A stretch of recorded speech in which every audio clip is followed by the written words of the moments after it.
Welcome to another episode of the Jackrabbit Sports Hour in the Jaeger Media Studio. We're your co-hosts Brent Bowen and Austin Sanger.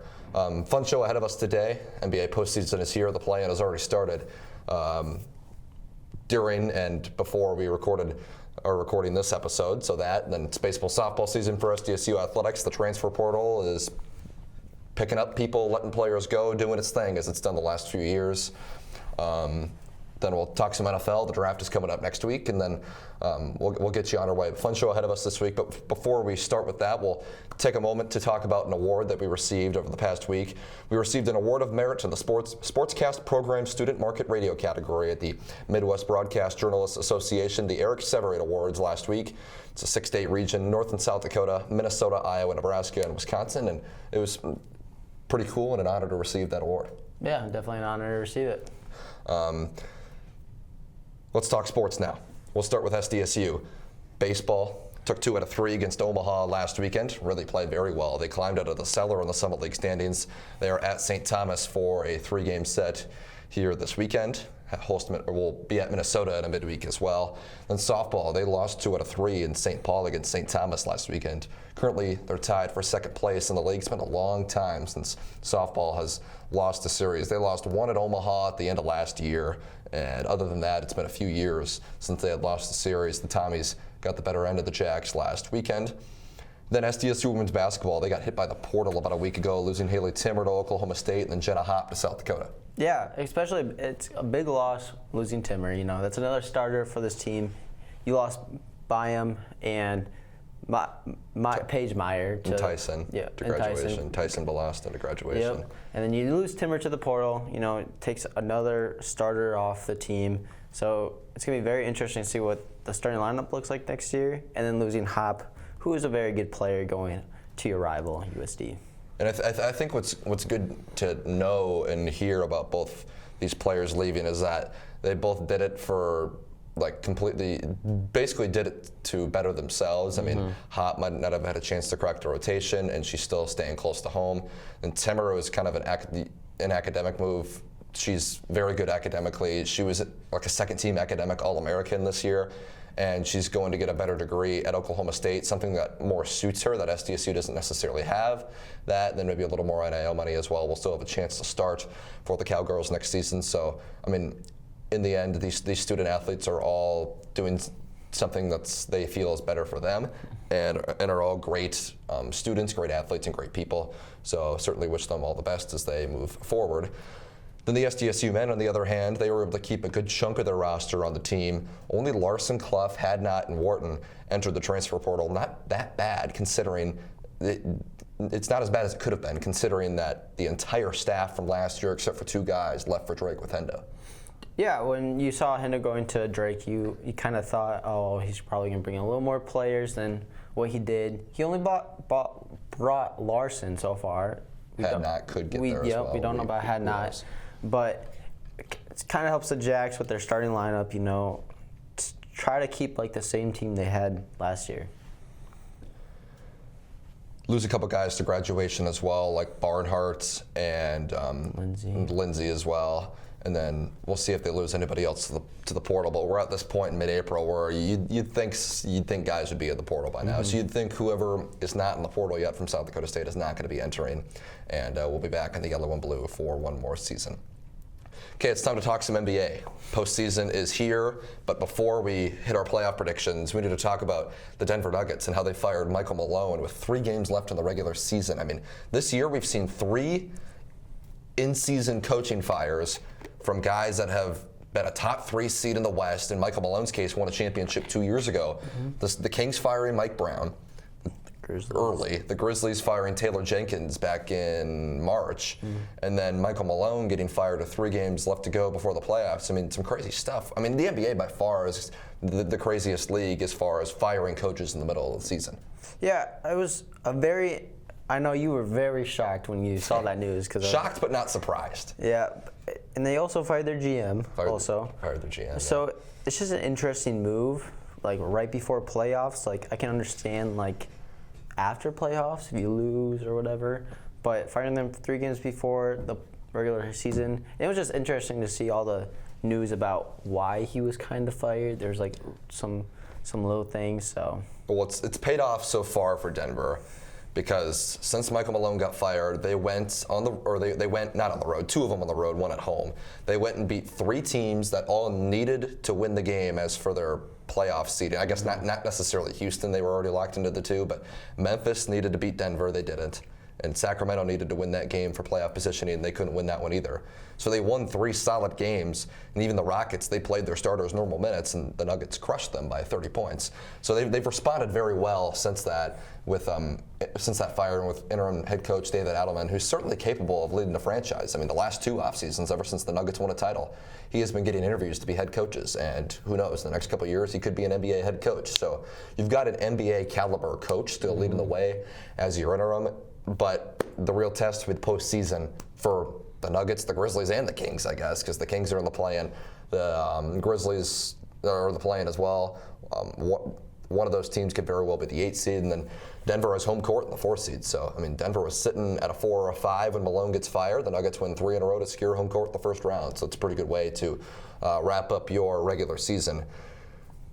Now it's time to get into our playoff predictions. For the record, we're recording this on a Wednesday. So the 7-8 games have happened. The 7th seed in the East is Orlando. The 7th seed in the West is the Warriors. The Golden State Warriors, yes, thank you. We don't know the outcomes of the 9-10 games yet because they'll be happening Wednesday night. This thing will get released on Thursday. So we'll just start with this. Who do we think the 8th seed is going to be? Who's going to come out of those plans? I think on the West side, I think it is the Grizzlies. You know, they're looking very good the past couple of games, especially with the last night. Last night, that was a tremendous game last night. How the way Ja Morant has been playing, you know, I think they'll easily beat the Kings or the Mavericks. Probably won't be easy. Probably be another dogfight. But then on the East, I want to say the Bulls will come out because the Hawks, they just lost to the Magic. You saw Trae Young get ejected. They did not look very good last night. I think the Bulls is a better team against the Heat. So I think the Bulls will come out and become the 8th seed. Yeah, I think that's the same thing that I have. I have Memphis. I think they really impressed me last night. Ja Morant was banged up yesterday. Got hurt in the second half.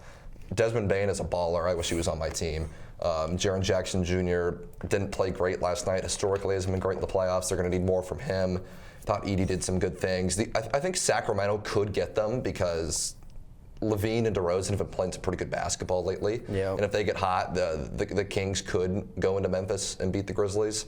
But I do think that Memphis prevails. I think they're the better, deeper, more talented team. That they'll get to that 8th seed. And in the East, I'm going Chicago as well. I agree that I don't think I didn't think the Hawks looked very good last night, and I think the Bulls have looked pretty good the last month or so of the regular season. I think they got some talent on that roster and enough talent to make it into that first round and set up a Cleveland-Chicago 1-8 matchup. I also think that'd be the best first round, the best possible 1-8 matchup in the East would be Cleveland versus Chicago in that scenario. Although we've seen the Hawks have some success lately, I don't know if they'll take that into this year. Okay, now we'll go through our first round matchups. And we'll start with the East. We'll start with the 1-8, then we'll go down to the 4-5, 3-6, 2-7. Who would you have in a 1-8 series versus Cleveland? And then we both have the Bulls in the spot. So I'm going to say the Cavaliers will, of course, come out top. They just look so amazing this season. They look like an all-around good team. You have Donovan Mitchell, who is a superstar caliber player, and he's playing like that. So I think the Cavs will probably beat the Bulls. In how many games? I'm going to say they beat them in 5. I think people forget Donovan Mitchell led the way for all those good Jazz teams for 4 or 5 years with Donovan Mitchell, Rudy Gobert, Mike Conley was pretty good. So he has experience of being the number 1 option of a team that has NBA title aspirations. I mean, the Jazz were a 1 seed for sure 1 year, maybe even twice with Donovan Mitchell. I think just once. And they ended up falling short that year, but they're just so balanced. They just have so much size in their front court with Jared Allen, Evan Mobley. They've complemented each other so well. Kenny Atkinson's going to be the coach of the year. He's been a great hire in his first year for Cleveland. I just really like what this Cavaliers team has done this season, and I'm going to take them over the Chicago Bulls I'm going to go 4 games. Oh, okay. 4-5. Pacers, Bucks. I have the Bucks. Just the way Giannis has been playing the past couple of games, he's looking like a different animal. I don't know if they're going to get Lillard back in time for playoffs. He's not going to be available for Game 1 for sure, but I think they're optimistic that if the Bucks can at least not get eliminated in 4 or 5 games in this series, that he's going to be able to return sometime in the postseason. So yeah, I think if you have Giannis and Dame comes back, I think that's a good duo to have in the playoffs. I mean, of course, you have Bobby Portis Jr. has been playing pretty well also. I think the Bucks will beat the Pacers in, I want to say 6. You got the revenge factor in there as well. The Pacers eliminated the Bucks from the postseason last year. I'm going to take Milwaukee in 7.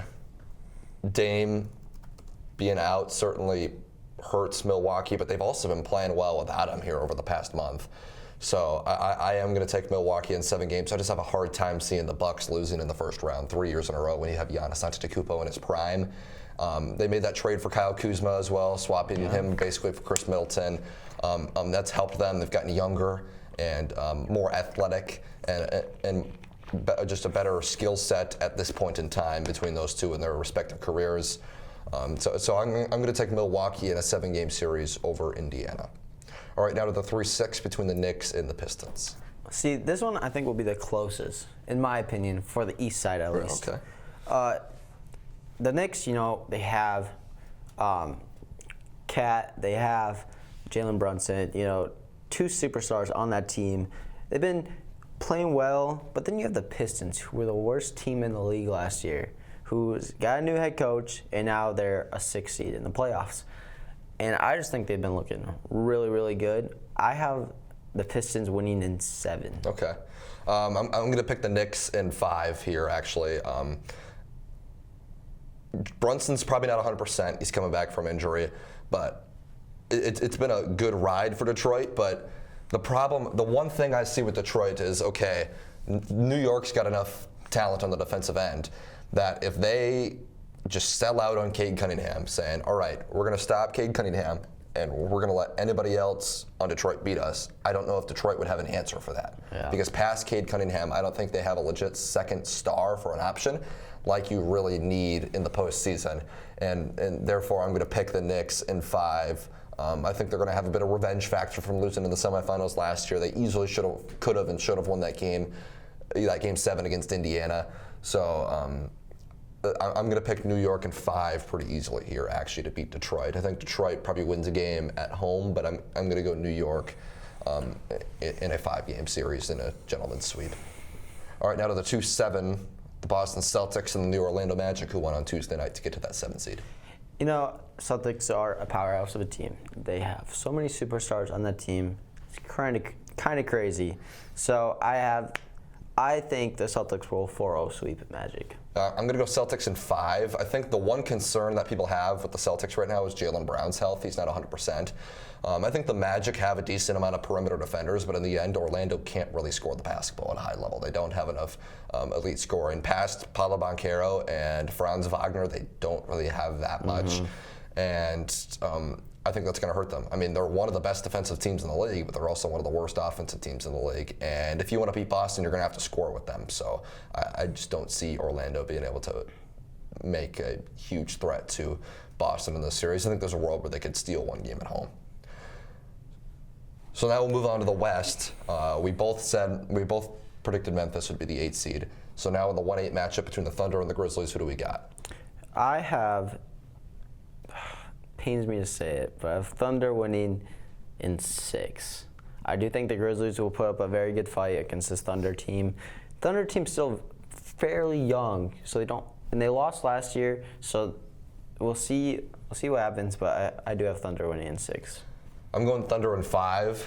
They've looked really impressive all year. One of the deepest teams in the league. They just have a disgusting 8-man rotation. They're all healthy now. And I think OKC is going to be able to do big things in this postseason. You have Shai Gilgeous-Alexander, who's probably going to be the MVP this season. And Chet Holmgren, you'll have him. And Isaiah Hartenstein, Jalen Williams has had a really good season. They have key pieces off the bench like Alex Caruso, Isaiah Joe. And I like what the Thunder team has been this season, and yeah, I think Memphis with their with their elite starting five could win a game. But I think at this stage, I mean, Memphis is kind of trending downwards. OKC's been trending upwards all season, so I'm going to go Thunder in 5. Got a couple of the most interesting series in the postseason coming up. First is the 4-5 matchup between the Denver Nuggets and the Los Angeles Clippers. This one would be very, very interesting to see. You know, the Clippers have been playing pretty well in the final stretch. Yeah, they won their last 8 games. Yeah, they have Kawhi Leonard, James Harden, you know, players that have been in playoffs many times. Then you have Nuggets who have Jokic, you know, that championship DNA. Yep. So, you know, I feel like this one's probably going to 6, and I'm going to say the Clippers will take this one. I'm going Denver in 7 in this series. These teams met in the bubble back in 2020, and the Clippers were up 17 in Game 5 late in the third quarter. They blow that game, then the Nuggets win Games 6 and 7 to complete their second consecutive 3-1 comeback. They swept the Jazz, or they made a 3-1 comeback against the Jazz in the opening round, then again against the Clippers in round number 2. And I mean, home court. I mean, the problem with Denver is they haven't been very good at home this season. They've lost 15 games at home this season. That's the most they lost at home in one season, probably since like 2015 or 2016, at the very beginning of the Jokic era. I know that there's everybody on social media talks about the fact that Jokic can't beat a 50-win team, and I mean they won the finals. They won the finals 2 years ago without beating a single 50-win team. Now just about everybody in the West is a 50-win team. I mean, Minnesota, Golden State, and Memphis are all within 2 games away from being a 50-win team. But I'm going to go Denver in 7 games. Denver's finally got everybody back. I mean, Jamal Murray's not going to be 100%. Expect Aaron Gordon to have a big series on both ends. He's likely going to be tasked with guarding Kawhi Leonard. I think the mismatch for the Clippers in this series is James Harden. They're going to need James Harden to have a big series. He hasn't been great in the postseason the last few years. If James Harden has a big series, I expect the Clippers to win this series. If he doesn't, or even if he just has an okay series, I think Denver is going to pull away with a series win. All right, now probably the best series of the first round, Lakers-Timberwolves in the 3-6. This one pains me so much. You know, last year the Timberwolves lost to Luka, who went crazy in that series. And now to play him again, especially on the Lakers with LeBron and Austin Reeves. You know, those 3 have been crazy this season. Luka, LeBron's always been good, but Austin Reeves has been insane. And then you have Connect on the bench. You know, once he gets hot, he gets going. And you saw that at the Nuggets game you went to. Oh yeah, the Reeves and Connect dropped 70 combined, and the Lakers with nobody else almost beat Denver. So, and then you have the Timberwolves. Of course, you have Anthony Edwards, who is one of the best players in the league. You have Jay McDaniels, Rudy Gobert. This one's going to 7. I do say they go to 7. I want to say the Timberwolves beat them in 7. And I'm going to say they beat them in 7. Sorry, who'd you say? Timberwolves. Timberwolves in 7. Timberwolves in 7. I feel like Ant will just take over Game 7, and that's the win. Anthony Edwards, Rudy Gobert, Julius Randle, Dante DiVincenzo, Naz Reid, don't matter. Lakers in 5. No, I'm kidding. I'm going to go Lakers in 6, though. I think the Wolves are better than that, and I got to respect them more than that. I mean, these teams finished the game apart in the standings. It is interesting, though, because last year, when the Mavs beat the Timberwolves in 5 in the conference finals, it was basically just Luka Doncic picking Rudy Gobert apart with a lob, with the bigs in Lively and Gafford. Well, the Lakers don't have that talent at center anymore. Jackson Hayes has looked all right, but Jackson Hayes is not Daniel Gafford. He's not Derek Lively. So the Lakers have far less talent in the front court, and that's where I think the Timberwolves could excel. And there's some mismatches both ways, but I think the Lakers just have too many good perimeter options with Luka, LeBron, and Austin Reeves. And like, as much as you hate to say something like this, but I think it's going to be true. There's no way the NBA is letting 40-year-old LeBron James with Luka Doncic lose in the first round. The Timberwolves, if they are going to win this series, they are going to have to completely outplay the Lakers, completely outplay them, because you know the Lakers are going to get the benefit of the doubt with some calls. It's just going to happen, is what I think, at least. Another series that could be interesting, the 2-7, the Rockets versus the Warriors. See, I got the Warriors winning this in 6. You know, the way Curry and Butler have been playing. We saw this last night. Curry had above 30. Butler had above 30. Yeah. And then just the way their offense has been rolling, they have people that can make their shots. The three is dangerous on the Warriors team because they have those players that can constantly make these threes. And then you always have those pick and rolls with Butler and Green, who can always pass it right back out. And then you even have Curry who's setting screens to get himself open or his teammates open. So I think with the Warriors veterans there with Curry and Draymond, I feel like they will lead this team to beat this Rockets team in 5 or 6. I'm going Golden State in 6 as well. This series really gives me vibes of San Antonio versus Denver back in 2019. It was Denver's first time back in the playoffs. And they were a very young and up-and-coming squad that had a good regular season, and San Antonio was trending downwards from that really good stretch that they had where they won 3 titles in 5 years or something like that. And they kind of were still holding on to some of those veteran pieces from those teams, and it's kind of same thing here with Golden State. Now, I mean, San Antonio's Steph Curry would be Tim Duncan, and they didn't have Tim Duncan in that series. But either way, it's a veteran-led squad versus a team full of a lot of young guys that have never been in the playoffs before. I mean, you've got Fred VanVleet, who's an NBA champion with the Toronto Raptors, but Jalen Green and Alperen Sengun, those are your best 2 players, and those 2 guys have never made the postseason until this year. And Steph Curry is one of the best closers in the NBA. We saw it last night. He had 2 threes in the last minute and a half. Jimmy Butler, playoff Jimmy's real. He led 2 Heat teams where he was the best player to the NBA Finals in the bubble against the Lakers and in 2023 as an 8 seed where he lost to Denver. And I think, and the Warriors are just so good at getting Steph Curry open. Steph Curry, you've got to have one defender attached to him all the time. If you don't, he's going to score 30 or 40 points on you and is constantly going to rain triples. I mean, don't take his greatness for granted. He's so incredibly good, the best shooter of all time. And I think him and Jimmy Butler are going to have a run in them. I think Steph Curry, don't know if it's necessarily going to be his last run, but one of his last runs, and I think he at least gets out of the first round. Yeah. Okay, so now on to our second round predictions. We'll head back over to the East, where we each had Cavs-Bucks in round 2. I'm going to say the Cavs will probably beat the Bucks in 6 is my guess. I just don't see Giannis and Dame carrying this Bucks team enough to beat this Cavalier team who's been playing at an amazing level. And I think the Cavs are a bad matchup for the Bucks because the Cavs have so many answers to Giannis. They have so many big bodies that they can throw at Giannis Antetokounmpo. I'm going to go Cleveland probably in 6 games as well. I think that'd be a pretty fair estimate. This Cavs team has been one of the top 2 or 3 teams in basketball all year, and I know some people are going to kind of say they're frauds just because they haven't proved it in the postseason for a while, ever since LeBron was there.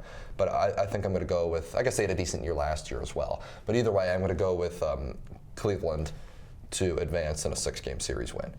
Okay, now down to the bottom half of the East bracket. You have Detroit, Boston. I have New York, Boston. What do we got? I'm going to say the Celtics are just a way better team against this Pistons organization. So I feel like they will probably beat them in 5 is my guess. I'm going Boston 6 over the Knicks.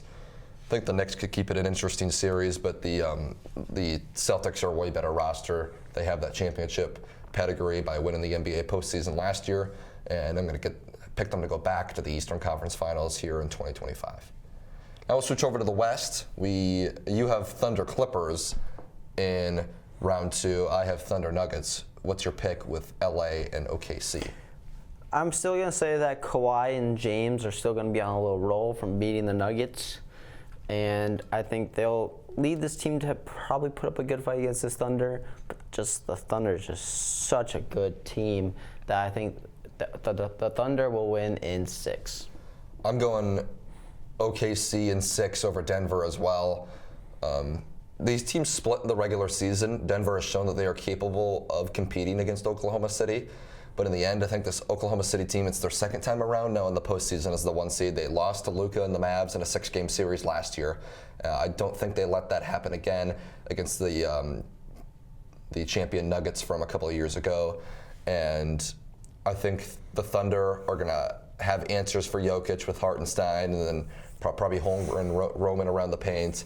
And I think the Nuggets, without having guys at 100%, I mean, their entire starting five has been banged up at some point this year. Where in the end, I think it's just going to be a bit too much from them, and I don't think their bench is very good at all. And they're really going to have to rely on starters' minutes, and eventually they're going to get tired. And I think their legs wore out in round 2 here, and the Thunder advance.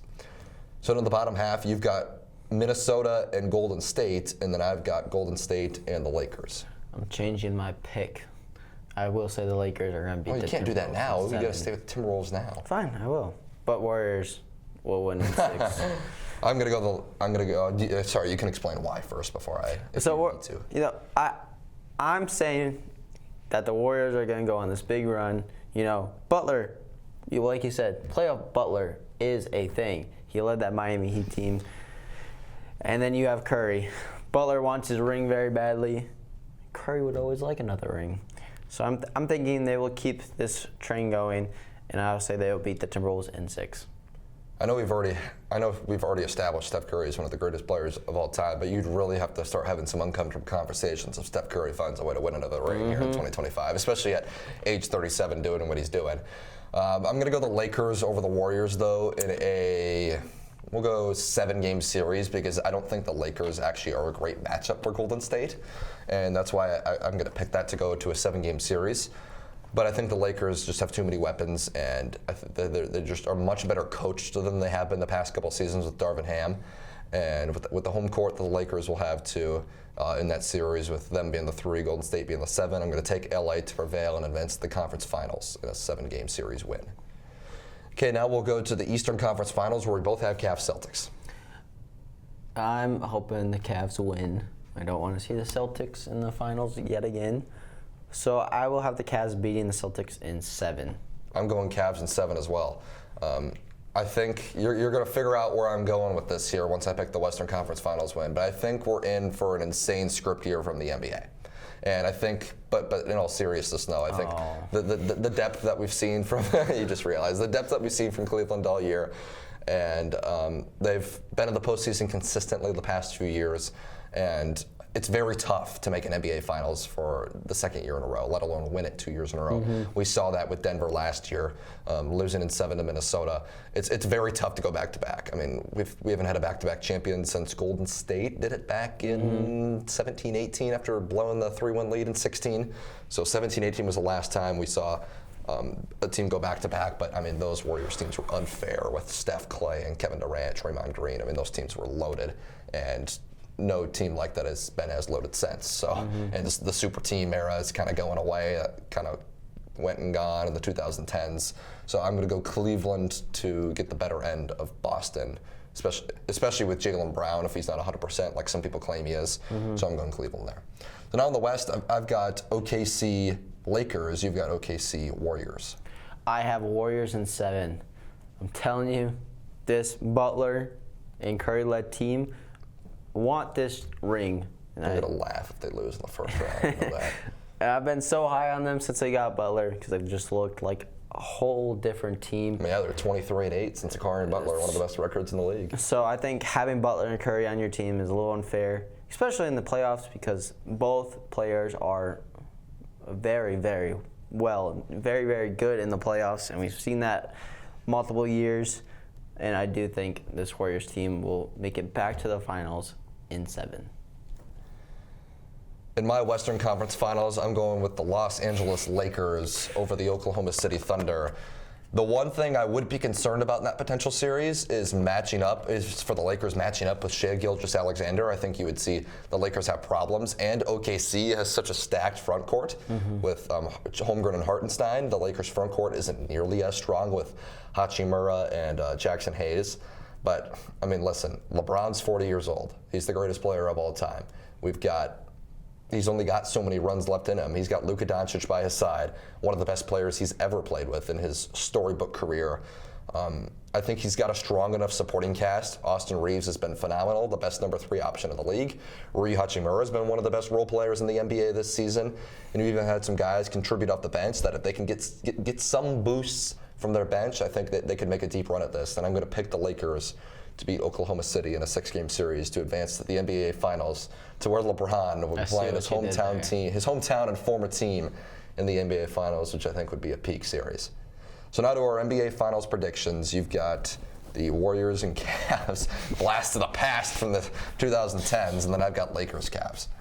I have Warriors winning Oh my goodness.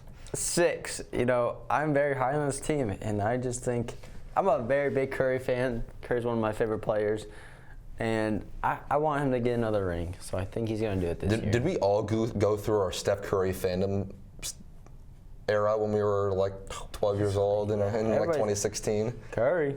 I was 100% a Warriors fan back in like 2015, 2016. I mean, I had a Steph Curry. I at one point owned a Steph Curry jersey. I owned like 2 pairs of Steph Curry shoes. So like I was a Steph Curry fanboy back in the day. I mean, weren't we all? He was changing the game with just how good of a 3-point shooter he was. We'd never seen anything like that. Every time I played 2K, I would be using Curry to just always make a 3. I mean, then eventually reality hit, saying, okay, I can't just be a Warriors fan. Some of my friends, some people that you know, just stay Warriors fans. Mm-hmm. That's when you just make fun of them for being a bandwagon and actually staying Warriors fans when we were all Curry bandwagons. But then you go to root for an actual team. Not that the Warriors aren't an actual team, but you find your team, your separate team that's not what everybody else likes. So you have Golden State beating Cleveland. So we both had the Cavs making it to the finals. We both had the Cavs losing the finals because I think LeBron gets one more this season in 2025. I think him and Luka gets his first as well. I think him, Luka, Austin Reeves, and the Lakers. I think this is their best opportunity. I mean, Austin Reeves is not going to be a Laker after next year. Austin Reeves is going to get paid max contract money the way he's played the last couple of years. There's no way the Lakers are going to be able to keep him around. And if they can, there's no way they're going to be able to keep like Jackson Hayes, Rui Hachimura, and their team's really just going to be decimated. So I think Reeves is going to be gone. A team's going to pay him more money than the Lakers can. And with 2 supermax players on your team, with Luka and LeBron, I mean, this is their opportunity. You're not going to have a guy like Austin Reeves come around again unless like Dalton Connect can turn into that on a rookie deal. But I think this is going to be the Lakers' best shot in a few years, especially because I think the West is open to where many teams can win it. And I think the Lakers will go in a 6-game series that the Los Angeles Lakers defeat the Cleveland Cavaliers. So we both got one player going for 5. That's right, yeah. You got LeBron, I got Curry. Yep. Who will do it first? We'll see, if any of them. So, I mean, next up, just a couple things that we could maybe see happening in the postseason. I mean, I think I already know who your sleeper team is going to be because you had a 7 seed winning it all. So I assume you're going to pick Golden State as your sleeper team? Yeah, I got Warriors winning it. If I had to pick one, I'd probably pick Milwaukee. Oh, Milwaukee is good. Milwaukee as a 5 seed. I know I said they're a bad matchup with Cleveland, but I mean, with Giannis on your team, you really, in theory, could do anything. So that probably would be my sleeper team. I mean, if I had to pick a 7 or an 8, yeah, the obvious pick would be Golden State. And then first round, what's one upset that you could see happening? I should clarify this. What's one? If a 1 or a 2 seed had to lose in the first round, who would you pick? Other than Houston. I want to say the Thunder. Okay. Like, I just feel like they're such a young team. They made it far last year, but if they play either, because I have either the Kings or the Grizzlies going to be the 8 seed. You have the Kings who've been playing very well. You know, they have DeMar, they have Zach LaVine. Then you have Grizzlies who have Jaren Jackson and Ja Morant. Both teams could maybe play well against the Thunder, so I could maybe see an upset coming, but... I'll pick something different from you. I'll go Boston, just because I feel like the Magic defend so well, and who knows, maybe they just have a hot series shooting the ball, and if Jaylen Brown's not playing well because he's not 100%, then who knows, maybe the Magic can make some noise. I'm not going to pick that by all means, but like if I had to pick one, I'd probably go with that. Should be a fun NBA postseason. The last few postseasons have been a lot of fun. Don't expect anything different to happen here in the 2025 postseason as well. We'll have another show for you in a couple weeks where we'll recap the first round that will basically be over. A lot of series will be done there, and then see what happens. Maybe there'll be some upsets. Who knows? All right, now we'll move on and talk a little football. Draft season is upon us. The draft is next week. Number 1 pick belongs to the Tennessee Titans. Who do we think it's going to be? I think it's going to be They need a quarterback. The Tennessee Titans do need a quarterback. I think they still have Will Levis on that team. Yeah, you need someone better than him, though. So I do think they will go for a quarterback in that first round. And the only quarterback that I would want to be the first pick would be Cam Ward. I think he's just a way better quarterback than Shedeur Sanders. And I think he might fit well with the Titans. I can't remember who their receiving core is The Titans now. are Calvin Ridley's still there. Yeah. They're going to need A little more help weapons-wise for him, and that might not come in year one, but it might eventually come. But I think it'll be Cam Ward as well. I mean, there was a clip that broke out to social media recently, within the last 24 hours. Cam Ward was playing Fortnite with somebody else, and that person asked him, "Hey Cam, who's your favorite running backs in the NFL?" Tajay Spears and Tony Pollard. Those are the Titans running backs. Cam, who are your favorite head coaches in the NFL? Like Brian Callahan, Brian Dable, Pete Carroll. Those are, in case you didn't know, those are the head coaches of 3 teams that are picking in the top 5 of the NFL draft. Brian Callahan, who we said first, is the Titans head coach. So safe to say that the Titans have probably told Cam Ward that they plan on selecting him at number 1 overall. Maybe they get a huge offer that they'd move out of it, but I don't think you move out of getting your franchise quarterback at number 1 overall. So that's who we think the number 1 overall pick is going to be. The Vikings are down at 24. That's our favorite team. Problem is the Vikings only have 4 draft picks. They might want more than that. What do you think they should do at 24? I want to say if Ashton Genty is there He's for not pick falling to 24. 24. If he's there, I would love to have him on our team. Some mocks have him as high as 3. Yeah, I know. But if he's there, I'll take him. Otherwise, I think we either get, right now, it says we're going to get Gray Zabel from North Dakota State on one mock draft. I would like some more help on the offensive line, or just get some cornerbacks, maybe a free safety in there. Maybe an actual safety too. Harrison Smith's not going to be there forever. The problem is the Vikings always draft corners, and they barely ever pan out. They've drafted so many corners over the past 10 years, and like 2 of them have panned out. I think Gray Zabel will be a good addition. He'd slide in at left guard. He can really play anywhere on the line. He can play tackle. He can play guard. And the Vikings really just have one spot that they could improve on the O-line. I mean, other than that, it's looking pretty good. Darrisaw coming back from injury. He was the best left tackle in the league before he got hurt. O'Neal solid on the opposite side at right tackle. And I mean, they signed Ryan Kelly and Will Fries, 2 guys who should be good, and they have chemistry from playing with each other in Indy. So if they draft Zabel, slide him in at left guard, you can keep Blake Brandel around as a solid backup, and I think the Vikings O-line will be looking pretty good going into next year as you look to replace J.J. McCarthy. I mean, other than that, yeah, I mean, you could grab a player in the secondary as well. I like Caleb Johnson out of Iowa, but the problem is the Vikings running back room, I think, is already fine.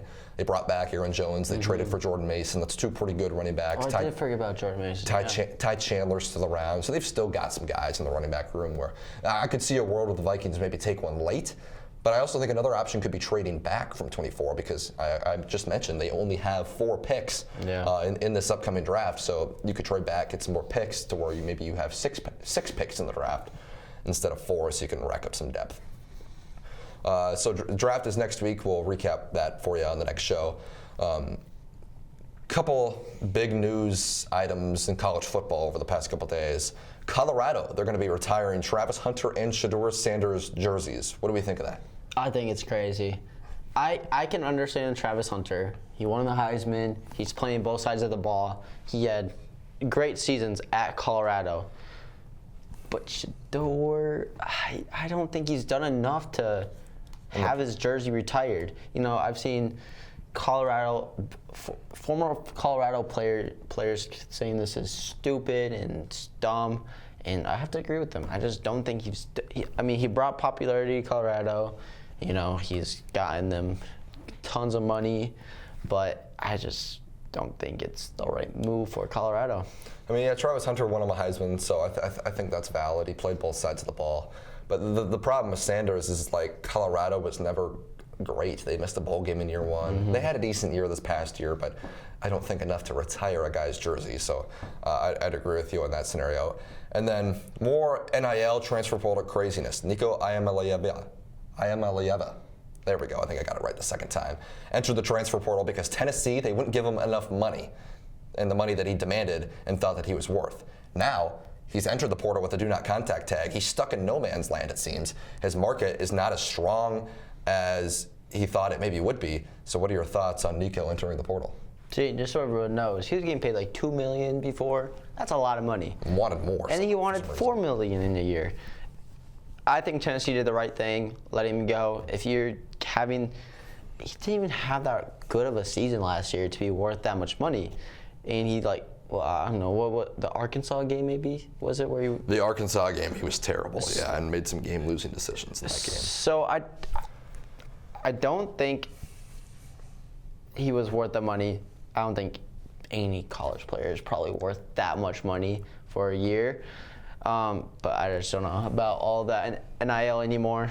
But I think he's probably maybe regretting his decision right now. Leaving Tennessee, he was getting paid $2 million a year. And I think that is a very good amount for the type of player he was.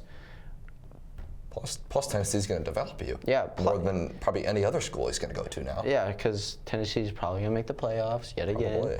And that's more. Because Tennessee's got a good enough roster to where they can really win with any solid quarterback. And I think they're going to be able to find other options at QB. Yeah, so it's just it was a very interesting move. I was very happy Tennessee did not pay him the extra $2 million. But Stand up for yourselves. Yeah.